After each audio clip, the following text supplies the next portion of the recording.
Welcome back to the Squirrel Rage Workshop. Continuing the build with the 2013 Chevy Sonic. This is a custom turbo build that I'm doing. If you're new to the channel, it's eventually going to be compound turboed, but this is step one of probably 6 to get there, which is just a standard turbo install. In this video, I'm going to go over all the supporting systems that went into that. On our way to first start. So intercooler piping, the intake itself into the turbo, and some other, just a whole bunch of small things that need to get done in order to get this thing to first start. So thanks for stopping by, and I hope you enjoy the video. So let's get to it.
Here's the return, the oil return. It's just a smooth bore that feeds down into a baffle. Put a couple O-rings in there. Take this and weld it. So I'm gonna cut this to length, and then this is stainless, and I'll just weld this in where I need it, and then it'll be one unit, and I can slide it into that, making an airtight seal all the way up to the turbo drain. So I'm just going to take some of this edge off with my sander.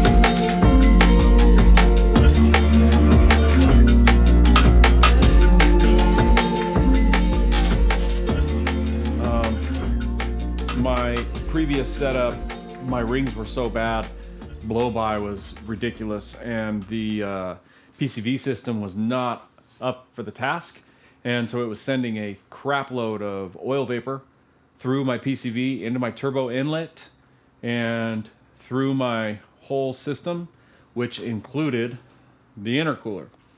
So this intercooler had a ridiculous amount of motor oil running through it.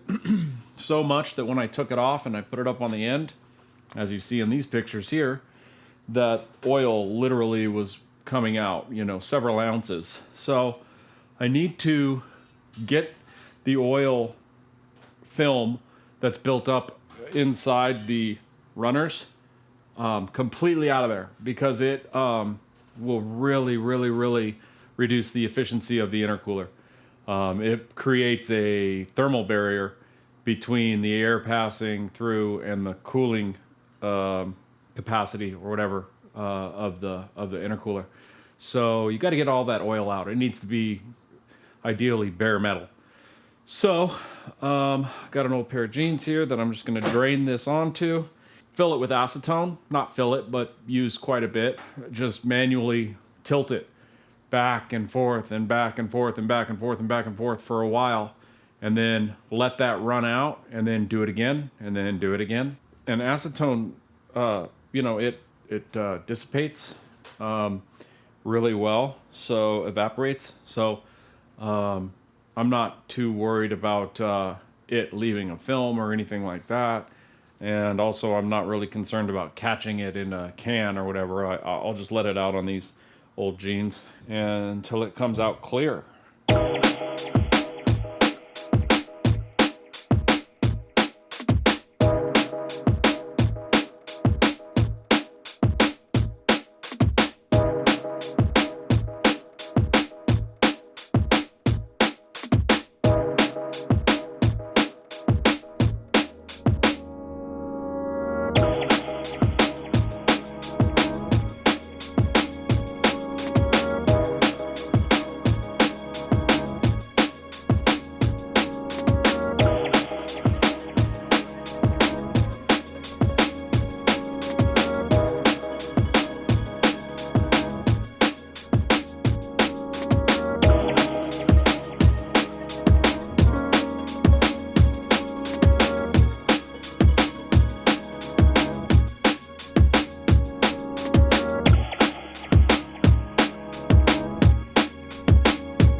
God, no. Why, Jessup? Why? A little off the top, I suppose. No biggie.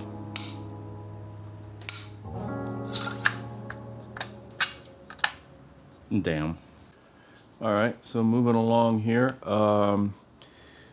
When I push the radiator out, the aftermarket charge pipe after the intercooler that goes up to the throttle body had a certain dimension that it did a U-turn in, and obviously since the radiator moved forward, that has to widen.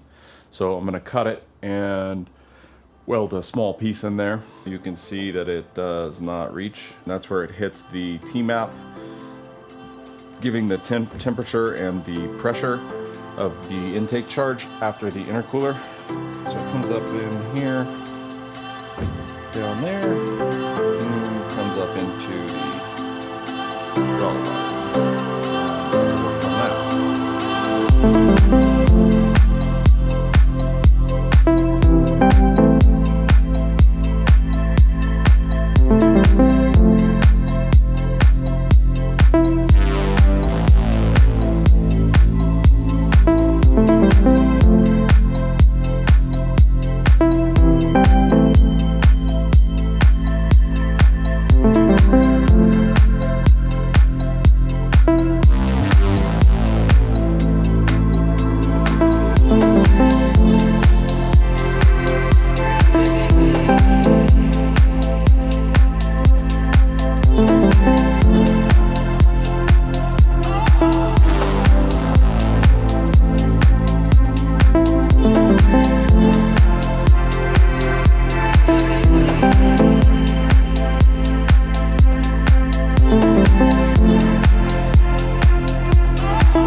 Okay, so what I got here is I originally tried to make this a 1.5 inch feed off of the charge pipe before the intercooler for the blow-off valve, where I'm going to mount it.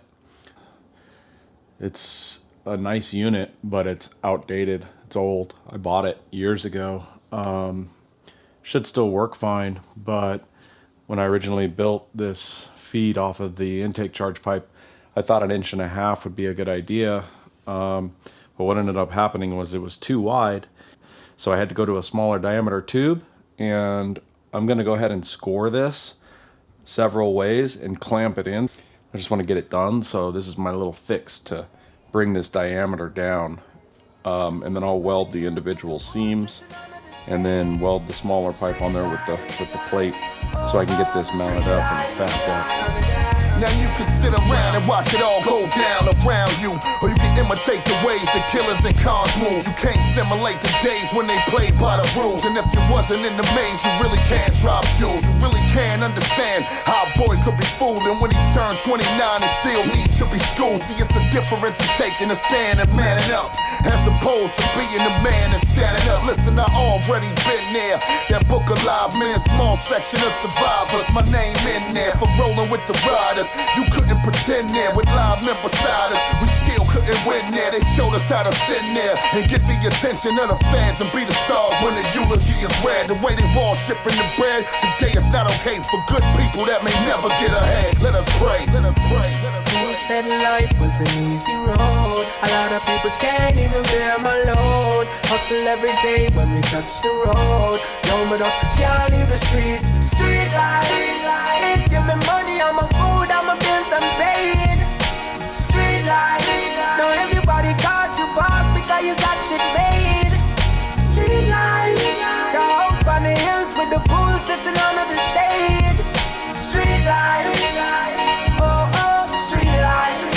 I'm living for the homies that's gone, and my homies that's still around. OGs that did it for years, career criminals. For the homies locked down since days of a juvenile, trying to maintain in the game cause it's just getting out. They lost. You got something living in the now. You know them shicey ass individuals living foul. He claimed that he got it locked, but he Alright, still so gonna run to the store. when it comes to the overflow or the expansion tank, I bought this online for like $35. It's made of aluminum. I think it's the Evil Energy brand, the Chinese brand. So the way that my expansion tank needs to work is this won't just work the way it was. So it originally had a fitting to where you can reverse this. So it's got the 3 threaded holes that are symmetrical on each side. That way you can move the level indicator and the hose barbs to, you know, whichever side you want. It had this in it. So my original idea was to drill that out and use a bulkhead with some rubber O-rings, you know, and that would be my radiator in. But then I was like, I got a welder, so that's my old mindset where like I would just do things to avoid welding. But I got a welder. It's aluminum. I just fixed it.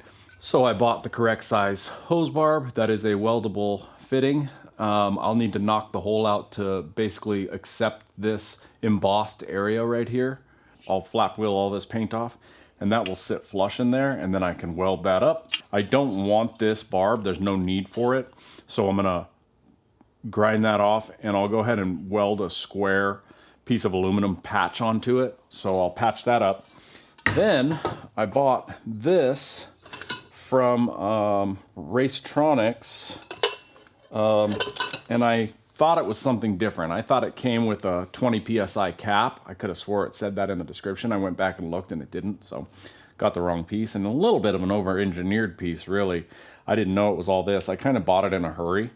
So this is like a system that they use with their version of an actual nicer version of this. So, you know, you live and you learn, but this is like a modular system where somehow this threads into the catch can or the overflow can that they make. And then you can choose the orientation based on where you want it to be. And then this nut sort of locks that in. So somehow I'm gonna just, rather than send it back, because it was $20 for the shipping, it was only $40 for the unit, but it was $20 for the shipping. I'm not going to spend, you know, I'm not going to eat that. It's like, who cares? I'm just going to sacrifice this, whether that looks like cutting the threads off, because it is aluminum. You know, whether it looks like, you know, maybe cutting the threads off, you know, maybe grinding these little things off, then cutting it there, and then welding it here. You know, possibly, maybe just because this is a pretty nice cap that this thing came with. Like, this is actually pretty thick on the top. I was thinking maybe I could drill it out and just kind of bulkhead this somehow. You know, I'm not sure. So I'm going to work something like that out and get this thing all fabbed up and ready for install. All right, got the welding portion done on the little overflow tank or expansion tank. It came out okay, I guess. It'll serve the purpose, you know, I figure. Not the prettiest welds, but they are waterproof and they should be good to go. With the filler cap, I'm just gonna use this, take this nut off right here, this bottom nut, and then drill a hole in the lid and then just center it and bulkhead it. That'll give me a temporary solution because I don't want to weld it to the tank and all that shit because it's a pretty nice unit. I don't know if this tank's gonna be big enough yet. This is just gonna be easier too. To be honest with you, I'm just being lazy, I think. All right, so here's what I ended up doing. Just cutting the hole in the lid. Then I shaved the spacer part out. You know what I'll do? I'll clamp this down with my bench to compress that rubber, and then I'll just do it by hand. Oh yeah, okay. That is tight now. That is waterproof. So, and that's that. That should be waterproof. Okay, so I can paint this. Okay, that should work. Paint time. There it is. Came out pretty good, I think. I'm gonna put my little pluggy back in there.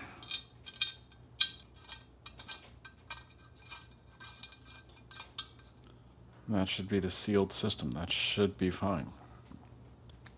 I don't know. We'll see.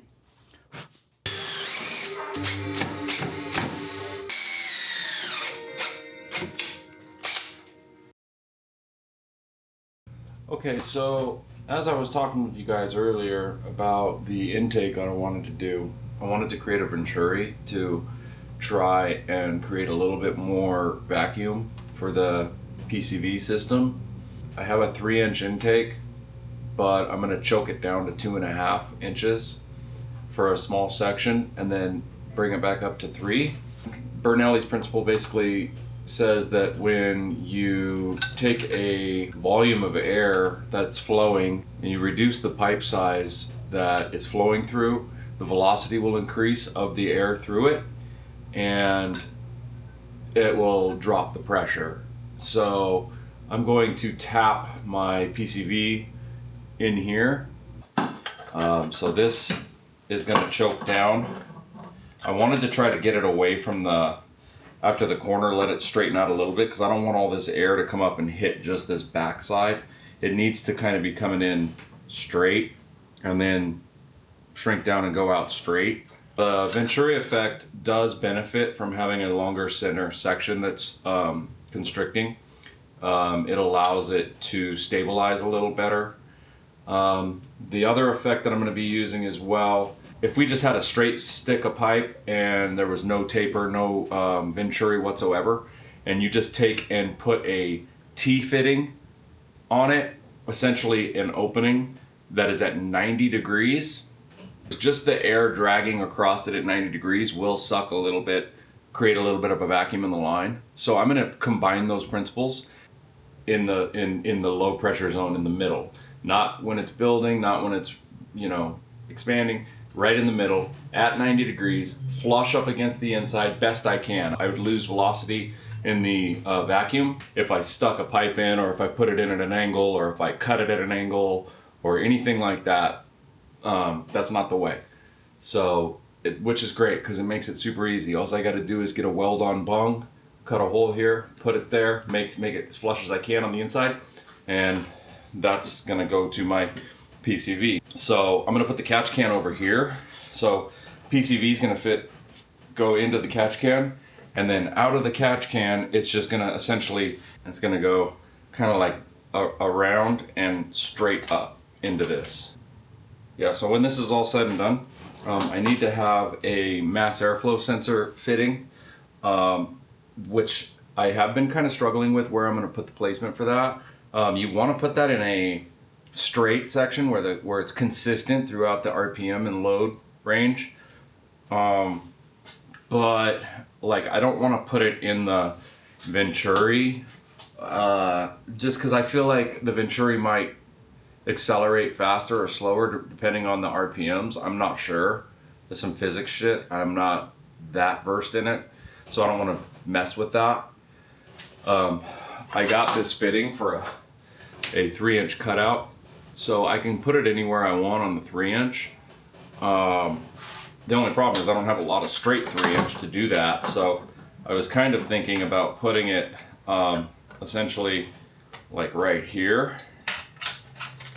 My only worry is that, first of all, it's on a turn, which might mess it up a little bit, and then also this big fat mass airflow blade is going to be sticking in there, and it's going to mess up the Venturi effect as well. So I'm going to work something out. We'll see how it goes.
I was so caught up in you, so caught up in you, so caught up in you, so caught up in you, so caught up in you, so caught up in you, so caught up in you, so caught up. I was so caught up in you, so caught up in you, so caught up in you, so caught up. Your words hit me real hard, and I knew that for me there was no one but you.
Bought a pressure sensor for this PCV system to see if I am getting a negative pressure on the crankcase. So I got this to intercept the vacuum line or the PCV line, and I'm going to be able to put this sensor in there and hook this up through the Pro cable. So for now, I'm going to be rocking a plug in here.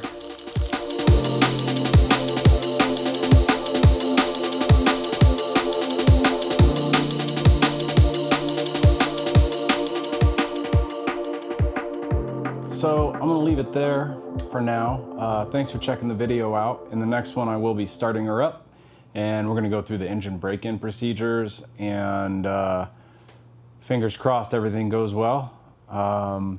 So thanks for sticking around this long, and I'll see you on that one. Deuces.